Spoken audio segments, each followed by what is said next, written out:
और कुछ चुनिंदा पैक्स के राष्ट्रीय सम्मेलन में उपस्थित मेरे साथी श्रीमान BL वर्मा जी, NCUI के अध्यक्ष श्रीमान दिलीप सांघानी जी, नेप्सकेप के अध्यक्ष श्री रविंद्र राव जी, क्रूपको के अध्यक्ष चंद्रपाल जी, नाफेड के अध्यक्ष श्रीमान विजेंद्र सिंह जी, सचिव सहकारिता भारत सरकार ज्ञानेश कुमार जी, श्री भीमा सुब्रमण्यम जी, MD नेप्सकेप, और श्री विजय कुमार जी, एडिशनल सेक्रेटरी सहकारिता विभाग, और आज देश भर से आए हुए देश के कृषि क्षेत्र के फाइनेंस की रीढ़ की हड्डी के समान सभी स्टेट कोऑपरेटिव बैंक्स, सभी डिस्ट्रिक्ट कोऑपरेटिव बैंक्स के चेयरमैन, उनके निर्देशक बोर्ड के सदस्यगण और कुछ चुनिंदा पैक्स के सभी निर्देशकगण, आप सभी का मैं हृदय से आज बहुत बहुत उष्मा से स्वागत करना चाहता हूं। मैं सबसे पहले तो राज्य सहकारी बैंकों के राष्ट्रीय संघ को इस आयोजन के लिए बहुत बहुत बधाई देना चाहता हूं कि इस प्रकार के आयोजन न केवल एक दूसरे के साथ परिचय में वृद्धि करते हैं, बेस्ट प्रैक्टिसेस का एक्सचेंज के लिए भी ये उपयोगी होते हैं, और साथ में समग्र भारत के कृषि धिराण के क्षेत्र में काम करने वाले सभी सहकारिता कार्यकर्ताओं का एक कॉमन ट्रस्ट एरिया का निर्माण करने में भी ये बहुत उपयोगी होते हैं। इतने सारे बैंक, इतने सारे डिस्ट्रिक्ट कोऑपरेटिव बैंक और पैक्स अलग अलग प्रकार से अलग अलग क्षेत्र में सहकारिता के सिद्धांत के आधार पर ही काम कर रहे हैं, परंतु उनके काम का ट्रस्ट एरिया जिस चीज को लेकर आने वाले दशक में हमें आगे बढ़ना है, सहकारिता को बढ़ाने के लिए, सहकारिता के व्याप को बढ़ाने के लिए और सहकारिता के माध्यम से कृषक, कृषि और देश तीनों की समृद्धि बढ़ाने के लिए अगर वो हमारा ट्रस्ट एरिया कॉमन नहीं होता है तो परिणाम नहीं मिलते।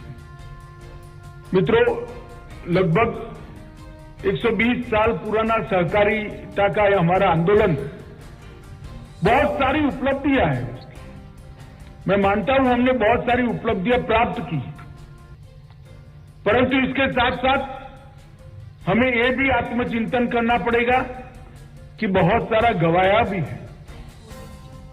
भारत के सहकारिता क्षेत्र के नक्शे को एक बार आंख मूंद कर अपने मानस पटल के सामने ला दीजिए तो आपको मालूम पड़ जाएगा सहकारिता आंदोलन अनइवन हो गया है। कुछ राज्य ऐसे हैं जहां हर क्षेत्र में सहकारिता आंदोलन फला फूला, कुछ राज्य ऐसे हैं जहां सहकारिता आंदोलन संघर्ष कर रहा है, और कुछ राज्य ऐसे भी हैं जहां सहकारिता आंदोलन सिर्फ किताबों में रह गया। अगर हम समग्र देश के अंदर सहकारिता आंदोलन का समविकास करने चाहते हैं, देश की हर तहसील तक, हर पंचायत तक सहकारिता आंदोलन को फैलाना चाहते हैं, उसका व्याप बढ़ाना चाहते हैं, तो हमने इसकी रणनीति अलग से सोचनी पड़ेगी। और इसी प्रकार के सम्मेलनों के अंदर ही इस प्रकार की रणनीति पर विचार हो सकता है। अब भारत सरकार ने भी मोदी जी के एक बहुत महत्वपूर्ण निर्णय के अंतर्गत सहकारिता मंत्रालय को कृषि विभाग से अलग कर एक अलग मंत्रालय की स्थापना करने का निर्णय किया है। हालांकि सहकारिता ये ज्यादातर स्टेट सब्जेक्ट है, परंतु समग्र देश के सहकारिता के चित्र को ध्यान में रखकर सहकारिता की भावना से राज्यों को साथ में लेकर भारत सरकार का सहकारिता विभाग काफी कुछ कर सकता है। मित्रों, आज यहां पर कृषि धिराण और मुख्यत्वे शॉर्ट टर्म कृषि धिराण पर काम करने वाले लोग यहां पर उपस्थित हैं। जो फसली ऋण, जिसको हमारी सरल भाषा में कहते हैं, फसली ऋण देने वाली सारी इकाइयां तीनों स्तर की, PACS, district cooperative bank, state cooperative bank, तीनों यहां पर उपलब्ध हैं। उस वक्त हमने हमारे कृषि धिराण के इस खाके को और मजबूती प्रदान करने की जरूरत है, इसका हमें एहसास होना चाहिए। मजबूती प्रदान करने के साथ साथ इसमें सुधार की भी जरूरत है, इसका भी हमें एहसास होना चाहिए और इसका व्याप भी बढ़ाना है। हर क्षेत्र के अंदर सहकारिता पहुंचे और सहकारिता के माध्यम से ही कृषि धिराण हो, इसके लिए भी हमने काम करने की जरूरत है। और मैं मानता हूं मोदी जी प्रधानमंत्री है, उससे अच्छा अनुकूल समय सहकारिता आंदोलन को मिलने वाला नहीं, क्योंकि मोदी जी का एक दृष्टिकोण है, विजन है। अगर समाज के अंतिम व्यक्ति तक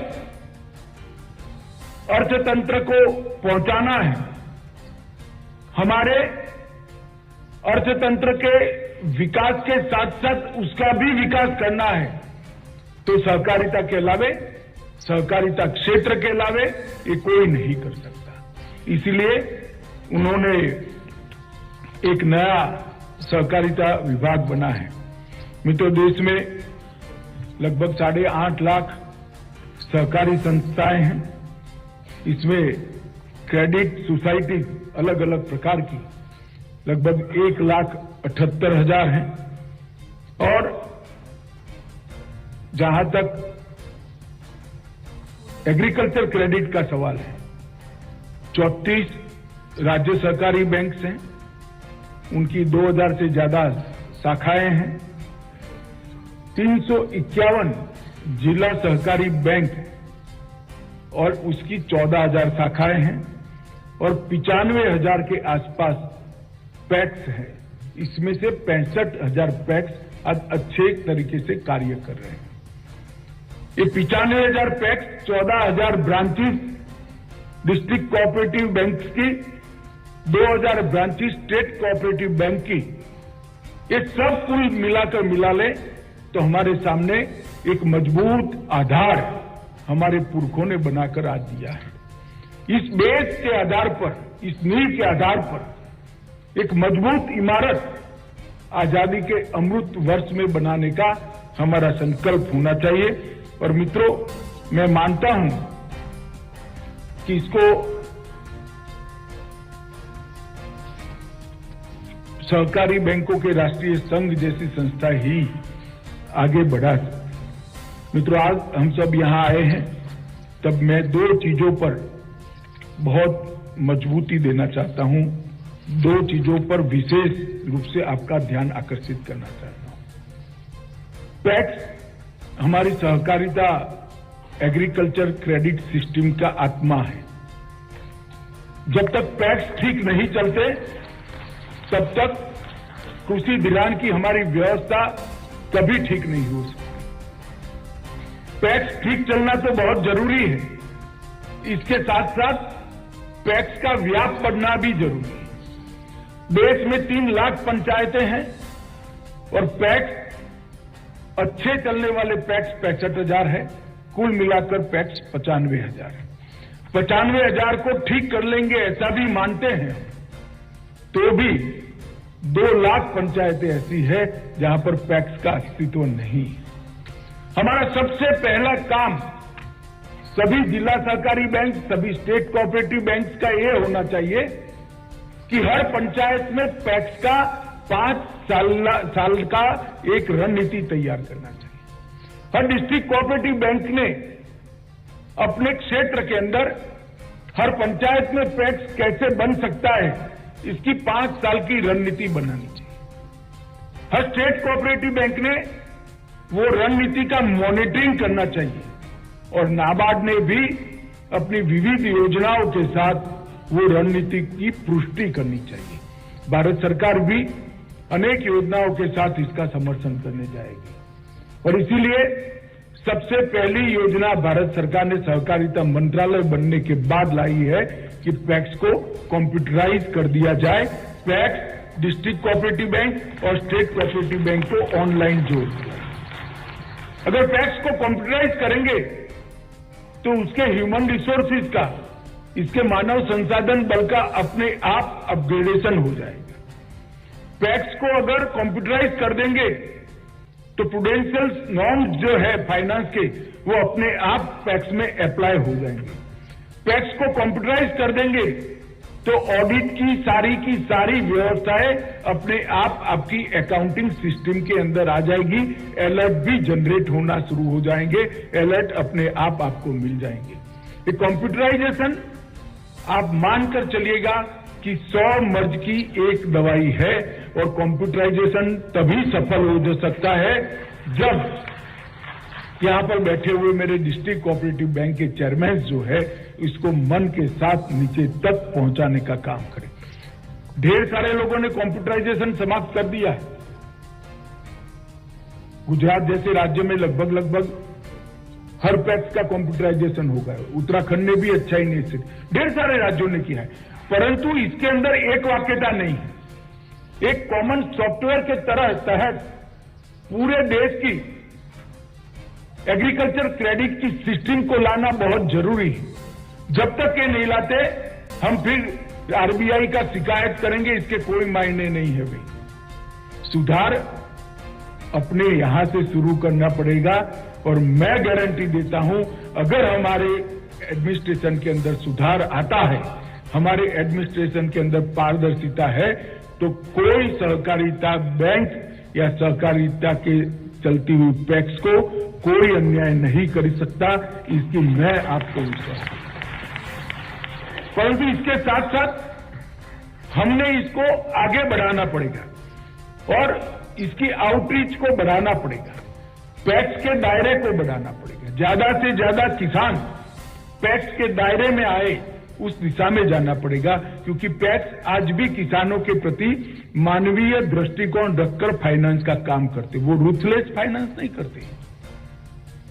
पैक्स का मानवीय दृष्टिकोण होता है और इस देश के किसान को मानवीय दृष्टिकोण के साथ किए गए फाइनेंस की जरूरत है, जो पैक्स ही कर सकता है और कोई नहीं कर सकता। परंतु हमने हमारा व्याप बढ़ाना पड़ेगा और इसके लिए कंप्यूटराइजेशन का जो प्रोग्राम भारत सरकार ने बनाया है, आज शाम के सेशन में इसका एक चर्चा भी पैक्स के कंप्यूटराइजेशन पर रखा हुआ है। उस पर हम सब ढंग से सोचकर भारत सरकार, नाबार्ड और स्टेट कोऑपरेटिव बैंक्स ने जो अपने अपने राज्य की रणनीति बनाई है, इसको सटीक तरीके से नीचे पहुंचाए और एक रिकॉर्ड टाइम के अंदर भारत सरकार ने जो 2500 करोड़ रुपया दिया है, इसका उपयोग कर कर हम सारे पैक्स को कंप्यूटराइज कर दे। ये मेरा आप सबसे निवेदन है। दूसरी बात, पैक्स के कर्मचारियों में भी प्रोफेशनलिज्म हमने लाना पड़ेगा। आज कोई गांव ऐसा नहीं है जो पढ़े लिखे बच्चे जहां उपलब्ध नहीं है, कोई गांव ऐसा नहीं है जहां कंप्यूटर का जानकार युवा उपलब्ध नहीं है, मगर हम भी पैक्स के कर्मचारियों का अपग्रेडेशन करने के लिए हमारी मानव संसाधन नीति को, ह्यूमन रिसोर्स के अपग्रेडेशन की सिस्टम को स्ट्रेंथी करना पड़ेगा।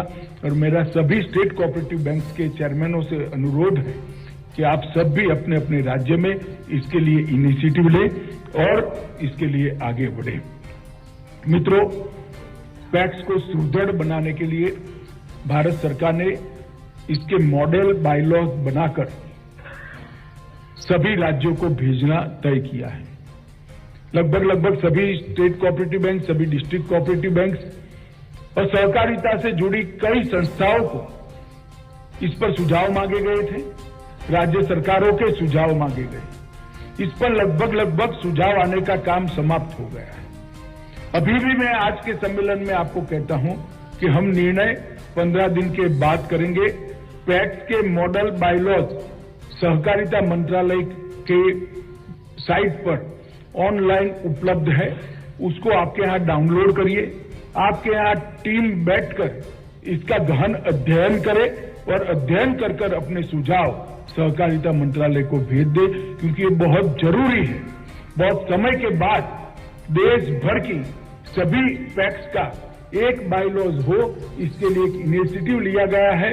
मैं मानता हूं कि इस इनिशिएटिव में आप सबकी सहभागिता और सहकार दोनों होना चाहिए, तभी ये बायलॉज परिपूर्ण बनेंगे। ये बायलॉज के अंदर हमने कई प्रकार की व्यवस्थाएं ऑटोमेटिक हो जाए ऐसा करा है। बायलॉज को सिर्फ ये बायलॉज के बाद पैक्स सिर्फ एग्रीकल्चर फाइनेंस करने वाली संस्था नहीं होगी, क्योंकि जब 3 लाख पैक्स बनाएंगे तो पैक्स को वायबल भी करना पड़ेगा। वायबिलिटी अगर नहीं है तो पैक्स बनाकर क्या करेंगे, पैक्स वीक हो जाएंगे।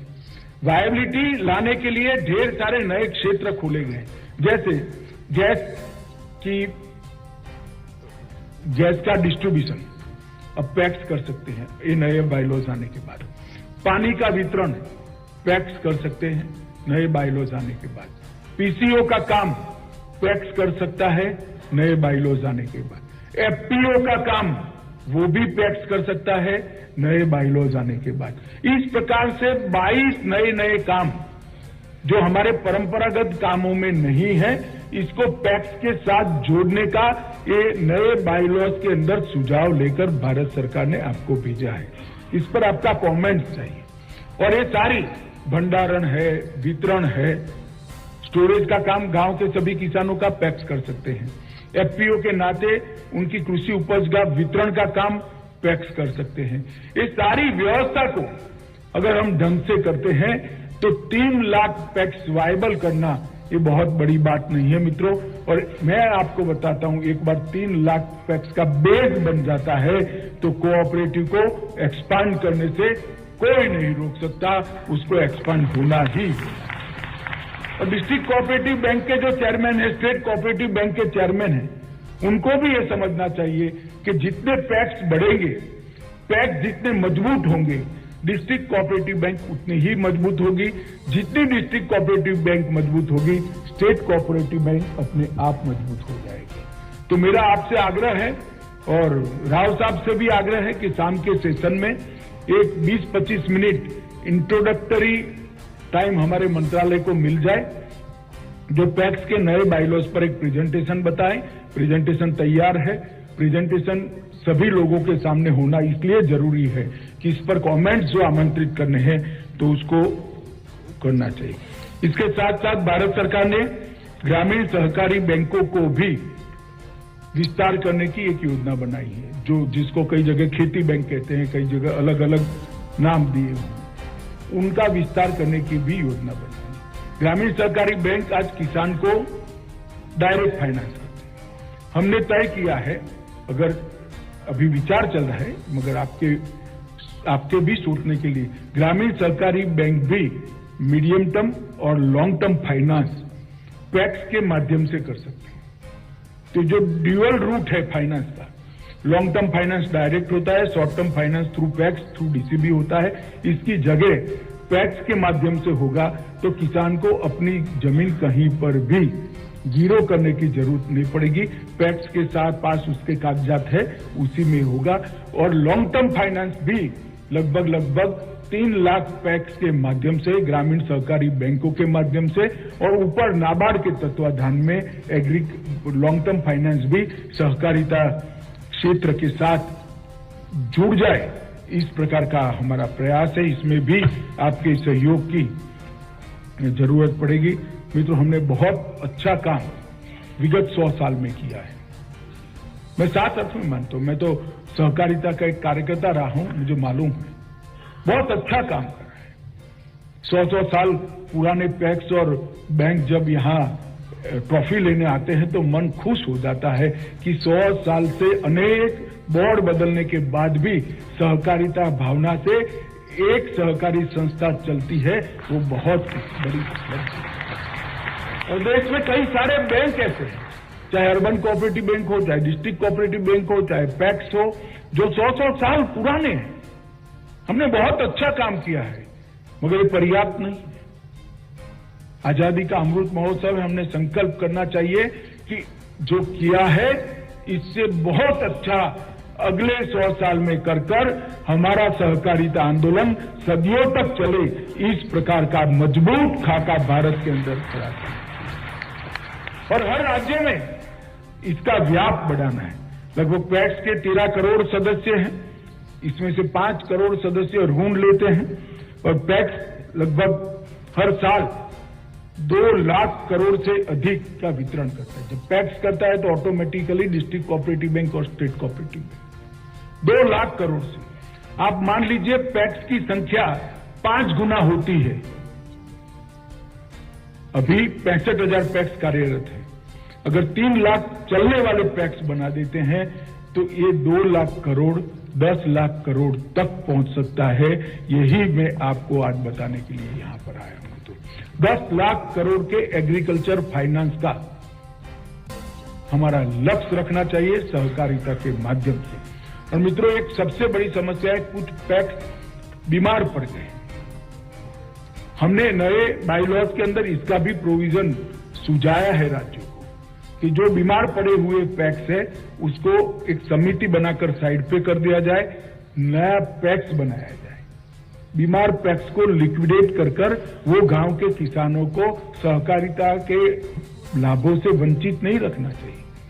नया पैक्स बनाने का प्रोविजन भी कानूनन बायलॉज के अंदर और सहकारिता कानून में, राज्यों के सहकारिता कानून में परिवर्तन से करना पड़ेगा, तब जाकर हम 3 लाख पैक्स तक पहुंच पाएंगे। मित्रों, मैंने जो आपको कहा कि 10 लाख करोड़ का हमारा फाइनेंस का लक्ष्य होना चाहिए, मगर अभी तो स्थिति ये है 92 से 22 तक हमारी गिरावट हुई है। इस बात की चिंता मुझे अकेले को करने से कुछ नहीं होता। जब तक आप लोग चिंता नहीं करोगे ये कभी भी बढ़ेगा नहीं। हम सब के लिए ये चिंता का विषय है कि एग्रीकल्चर फाइनेंस सहकारिता के माध्यम से कम होता जा रहा है। नाबार्ड की वार्षिक रिपोर्ट के अंदर भी इसके ने बहुत चिंता व्यक्त की है। आप सभी ने उसका अध्ययन किया ही होगा, ऐसा मैं मानता हूं। मित्रों, सहकारिता विभाग ने ढेर सारे इनिशिएटिव लिए हैं। हम एक सहकारिता यूनिवर्सिटी बनाने के लिए आगे बढ़ रहे हैं, एक डेटाबेस बनाने के लिए आगे बढ़ रहे हैं, जिससे कहाँ खाली जगह है और कहाँ सहकारिता को एक्सपांड करने की जगह है वो इंगित हो जाए। आप लोगों के पास भी हो, भारत सरकार के पास भी हो, राज्य सरकार के भी पास हो। एक एक्सपोर्ट हाउस भी बनाना चाहते हैं जो पैक्स से लेकर एपेक्स तक और कई प्रकार की अनेकविध सहकारी कोऑपरेटिव सोसाइटीज हैं, इनके उत्पादों को एक्सपोर्ट के लिए एक अच्छा प्लेटफॉर्म करेगी। जो हमारा ऑर्गेनिक प्रोड्यूस है किसानों का, इसके लिए भी अमूल के ब्रांड नेम के नीचे हम मार्केटिंग की व्यवस्था कर रहे हैं। हमने पैक्स के नए बायलॉज बनाने के लिए भी ढेर सारा इनिशिएटिव लिया है। इसके साथ साथ हमने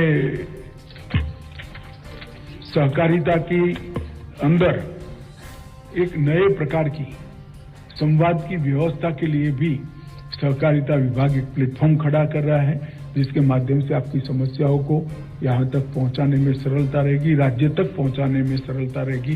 गांव से लेकर डिस्ट्रिक्ट को जोड़ते हुए, राज्य को जोड़ते हुए दिल्ली तक एक मजबूत कम्युनिकेशन का प्लेटफॉर्म भी हम बनाने जा रहे हैं। पैक्स के कंप्यूटराइजेशन की बात मैंने कर ही दी। अभी पैक्स के माध्यम से हमने जैम से खरीदी का भी निर्णय करा है, जिससे पैक्स को पारदर्शिता लाने में बहुत बड़ी सरलता रहेगी। एक सहकारी नीति भी हम बना रहे हैं, जिस पर बहुत तेजी से काम चल रहा है। काफी लोगों से सुझाव मांगे गए हैं, सुझाव मिले भी है। मेरा भी आप सबसे अनुरोध है कि आप सब भी इसके लिए सुझाव जल्द से जल्द भारत सरकार को भेजिए।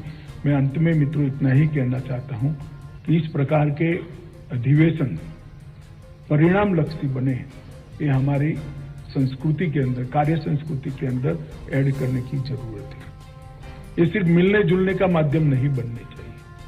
इसमें विचार होना चाहिए, विमर्श होना चाहिए, फैसले लिए जाने चाहिए और फैसलों के अमल करने की रणनीति भी बननी चाहिए। इस प्रकार के सम्मेलन को हम परिणाम लक्षी बनाने का एक संस्कार पैदा करें, एक नई कार्य संस्कृति पैदा करें। मुझे पूरा विश्वास है कि आप सब ने अब तक सहकारिता के लिए काफी कुछ किया है। देश के अंदर एक मजबूत नींव सहकारिता की पड़ी है। इस पर बहुत बुलंद इमारत बनाने का काम आजादी के अमृत महोत्सव से, आजादी की शताब्दी के जो 25 साल है उसके अंदर हम करेंगे। और ये जो 3 लाख पैक्स का हमारा लक्ष्य है, वो लक्ष्य सिद्ध करने के लिए आप लोग जरूर आज से ही कार्यरत होंगे, इसका मुझे विश्वास है। आप सभी को बहुत बहुत शुभकामनाएं आने वाले अच्छे समय की देकर मेरी बात समाप्त करता हूं। वंदे मातरम।